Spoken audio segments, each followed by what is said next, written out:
নমস্কার ফ্রেন্ডস, আমি শুভদীপ। আর আজকে আমি আরেকটি টপিক নিয়ে এসেছি আলোচনার জন্য, এবং সেই টপিকটি হলো ভারত কেন পাক অকুপাইড কাশ্মীর ফেরত নেয়নি।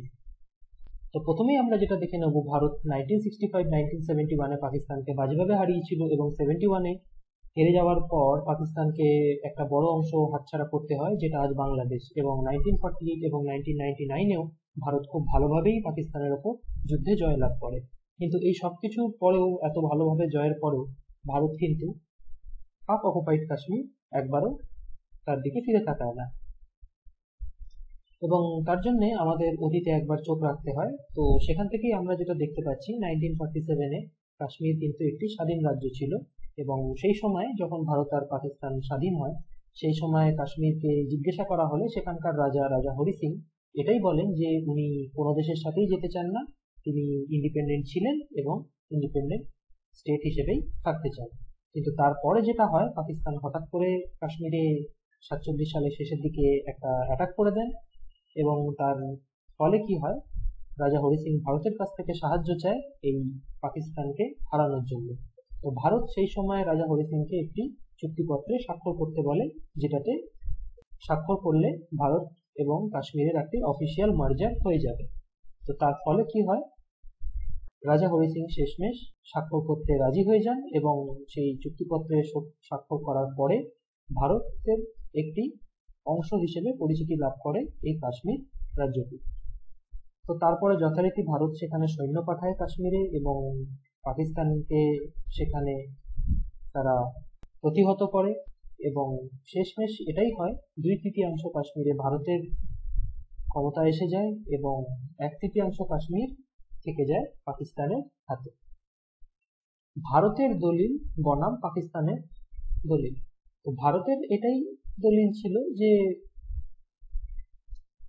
যেহেতু রাজা হরি সিং একটি চুক্তিপত্রে স্বাক্ষর করেছেন যে ভারতের সাথে মার্জ হওয়ার, তো সেই চুক্তি অনুযায়ী লিগালি কাশ্মীর ভারতের, তাই কাশ্মীর ভারতের একটি অবিচ্ছিন্ন অঙ্গ। সেখানে তখন পাকিস্তানের যেটা আর্গুমেন্ট হয়, সেটা পাকিস্তান বলে যে যেহেতু ভারত আর পাকিস্তান একটি হিন্দু আর মুসলিম মেজরিটি থিওরির ওপরে আলাদা হয়, টু নেশন থিওরির ওপরে, তো সেখানে পাকিস্তান হচ্ছে একটি মুসলিম মেজরিটি দেশ, তো কাশ্মীরও সেরকমই একটি মুসলিম মেজরিটি স্টেট। তো সেই মতে কাশ্মীরকে পাকিস্তানের একটি রাজ্য হিসেবে হওয়া উচিত। এবং তারপরে আমরা যেটা দেখতে পাচ্ছি এখন, যে এটা হচ্ছে পাক অকুপাইড কাশ্মীরের ম্যাপ। এবং এই ম্যাপটা থেকে ভালো করেই বোঝা যাচ্ছে যে এখানে পাহাড় প্রচুর রয়েছে, এবং খুবই উঁচু জায়গা, সাদা অংশগুলো খুবই উঁচু জায়গা, এবং সেখানে থাকা খুবই মুশকিল, এবং সেখানকার ক্লাইমেট খুব টাফ, এবং ম্যাক্সিমাম জায়গাতেই কেউ থাকে না ওখানে। মাউন্ট কেটুর মতো দ্বিতীয় বৃহত্তম পাহাড় এই পাক অকুপাইড কাশ্মীর অঞ্চলে রয়েছে। এবং তার পাশে আমরা যেটা দেখতে পাচ্ছি কাশ্মীরের ম্যাপ, সেখানে নীল অংশটা হচ্ছে পাক অকুপাইড কাশ্মীর, সবুজটি ভারত, এবং হলুদটি হচ্ছে চায়নার দখলে, যেটা চায়না ভারতের কাছ থেকে 62 সালের যুদ্ধে দখল করেছিল। তো যেটা কারণ ছিল মেন, সেই কারণটা হচ্ছে সেখানকার খুবই রাগেড মাউন্টেন রেঞ্জেস, এবং তাছাড়াও সেখানকার ক্লাইমেট খুবই টাফ এবং কঠোর। আর এছাড়াও ওখানে কবজা করে সেই জায়গাটাকে মেনটেন করা খুব খরচার ব্যাপার, প্রচুর খরচা সেখানে। আর এছাড়াও যেটা আরেকটা জিনিস ছিল, সেটা হচ্ছে পাকিস্তানের তরফ থেকে কাশ্মীরে ঢোকাটা একটা অ্যাডভান্টেজ ছিল, কারণ ওখানকার এলিভেশন যেহেতু কম, তাই সেখান থেকে আস্তে আস্তে কাশ্মীরের দিক দিয়ে ঢোকাটা সহজ। কিন্তু ভারতের দিক দিয়ে যদি কোনো অফেন্স মাউন্ট করা হয়, তো সেই ক্ষেত্রে সেটা একটু অসুবিধে এখানকার টেরেনের জন্য। আর আরেকটা রিজন যেটা, সেটা হচ্ছে পাক অকুপাইড কাশ্মীরের পপুলেশন হচ্ছে মুসলিম মেজরিটি পপুলেশন। তো যেটা রিজন, সেটা হলো সেখানে অনেক খরচা এবং খুব রিস্ক ওখানে কন্ট্রোল রাখা। আর দ্বিতীয়ত, একই যে অংশটা আমাদের হাতে আছে কাশ্মীরের, সেটা অলরেডি দেশে নানা রকম সমস্যা তৈরি করছে। তো এই অংশটা যদি থাকতো তাহলে হয়তো আরো বেশি সমস্যা হতো। আর তাছাড়াও এই পাক অকুপাইড কাশ্মীর এলাকার কোনো ইকোনমিক্যাল বেনিফিট নেই। যদি ভারত পাক অকুপাইড কাশ্মীর দখল করতো তাহলে কি হতো, যদি ভারত এটা করতো তাহলে ভারতকে অনেক চ্যালেঞ্জিং সিচুয়েশন ফেস করতে হতো। আর পাকিস্তানের পক্ষেও সেখান থেকে অ্যাটাক করা যখন তখন সহজ, কারণ ওদের দিক দিয়ে অফেন্সিভ মাউন্ট করাটা ইজি। আর সেখানকার ক্লাইমেটের জন্যে সেনাবাহিনীর সেখানে রেজিস্ট করা বা সেখান থেকে থেকে একটা ফেস করা সিচুয়েশন ডিফিকাল্ট। এবং আরেকটা যেটা মেন কারণ এখন, সেটা হচ্ছে চীন অলরেডি পাকিস্তানে একটা ইনভেস্টমেন্ট করে ফেলেছে সিপিইসির মাধ্যমে, চায়না পাকিস্তান ইকোনমিক করিডোর। চীন ওখানে একটা রাস্তা তৈরি করছে আর রেলওয়ে ট্র্যাকও বসাচ্ছে, যাতে চীন থেকে পাকিস্তানে ইজিলি যাতায়াত করা যায়। তো সেটা আমাদের পাক অকুপাইড কাশ্মীরের ওপর দিয়ে এই রাস্তাটা হচ্ছে। তো সেক্ষেত্রে ভারত যদি সেখানে কোনো রকম কিছু করে, তো চীনের সাথে একটা কনফ্রন্টেশন বা কনফ্লিক্টে ভারত জড়িয়ে পড়তে পারে। তাছাড়াও আরেকটা কারণ হচ্ছে যে পাক অকুপাইড কাশ্মীরের যে এলাকাগুলো রয়েছে ওখানে পাহাড়ে বর্ডার করা খুব ডিফিকাল্ট, কারণ এখনো আমাদের যে অংশটা আছে ওখানের বর্ডারেই আমরা ঠিক মতো প্রহরা বসাতে পারিনি, নিশ্ছিদ্র নিরাপত্তা করতে পারিনি। তো ওইটা থাকলে সেখানে আরো বেশি বর্ডার করতে হতো, ডিফেন্সের ব্যবস্থা করতে হতো, যেটা আমাদের ক্ষেত্রে আরো কস্টলি হতো এবং আরো মুশকিল হয়ে যেত ওখানকার টেরেন অনুযায়ী। তাছাড়াও আমাদের ইকোনমির উপর একটা খুব প্রেশার পড়তো, যেটা দেশের পক্ষে একদমই ভালো হতো না। আর যেখানে এই 70 বছর ধরে আমাদের যে অংশটা আছে অলরেডি হাতে কাশ্মীরে, সেখানে একটা ঝামেলা চলছে, সেখানকার লোকেদের আমরা পুরোপুরি দেশের সাথে মেলাতে পারিনি, ইন্টিগ্রেট করতে পারিনি সোসাইটির সাথে। আর এখনো কাশ্মীরে টেরর অ্যাটাকস হোক, লোকেদের বিক্ষোভ হোক চলছে, সেনাবাহিনীর ওপর যখন তখন আক্রমণও চলছে। তো সেই দিক দিয়ে দেখতে গেলে এটা একটা খুব চিন্তার বিষয়। আরেকটা কারণ হচ্ছে যে পাক অকুপাইড কাশ্মীর যদি আমাদের হাতে চলে আসতো, তখন কি হতো, পাকিস্তানের যে নর্দার্ন ট্রাইবাল এরিয়াজ আছে সেটা আমাদের কাশ্মীরের বর্ডারের একদম পাশাপাশি হয়ে যেত।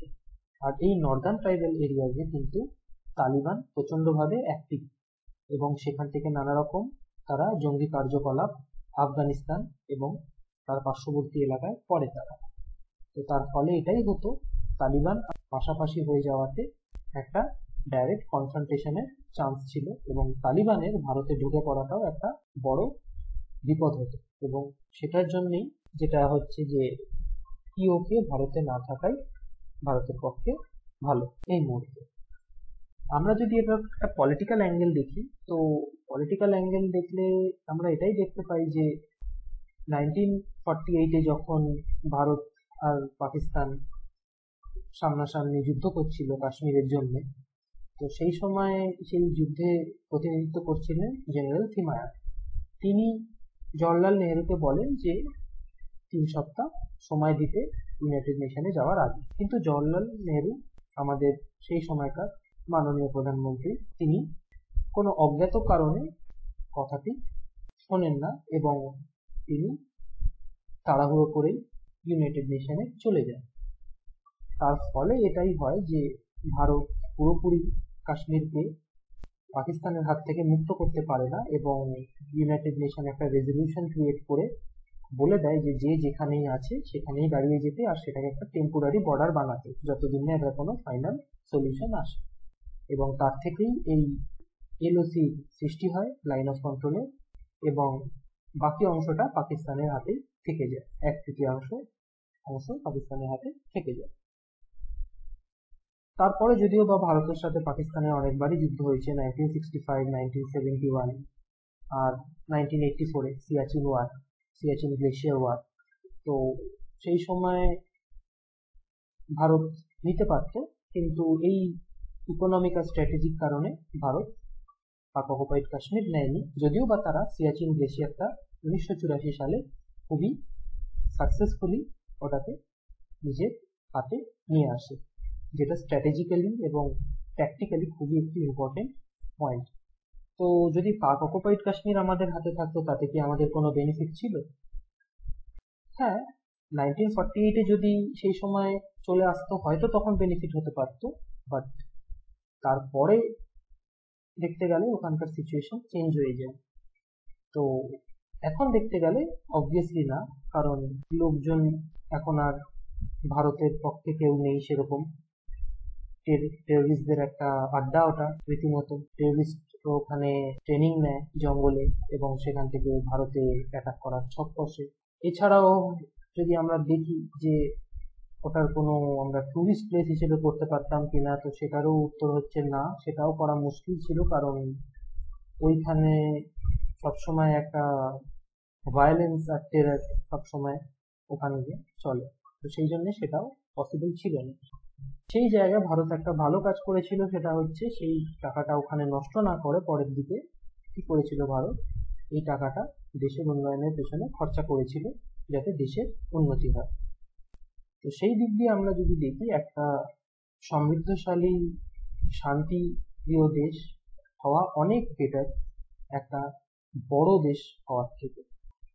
আর ভারত প্রতি বছর নিজের 10% বাজেট এই কাশ্মীরের পেছনে স্পেন্ড করে, যার পপুলেশন ইভেন ভারতের পপুলেশনের 1%-এরও কম। তো এর থেকেই বোঝা যায় যে ভারতের অ্যাকচুয়ালি খরচা কত বেশি হয় যে অংশটা ভারতের হাতে আছে সেটার পেছনে। তো এর থেকেই ভেবে নেওয়া যায় যে বাকি অংশটা থাকলে কি হতে পারত।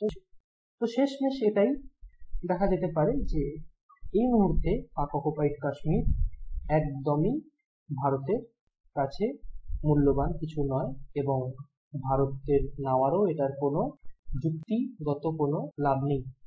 তো এইসব রিজনসগুলোই ছিল যে ভারত কেন পাক অকুপাইড কাশ্মীর নেয়নি সব যুদ্ধে এইভাবে ভালোভাবে জয়লাভ করার পরে। আমার ভিডিও যদি আপনাদের সবার ভালো লেগে থাকে তো শেয়ার, লাইক অ্যান্ড সাবস্ক্রাইব করতে ভুলবেন না। আর যদি আপনাদের কোনো বক্তব্য থাকে বা সাজেশন থাকে তো অবশ্যই কমেন্ট বক্সে লিখবেন, আমি নিশ্চয়ই তার রিপ্লাই দেব। আজকের ভিডিও আমি এখানেই শেষ করছি। জয় হিন্দ, বন্দে মাতরম।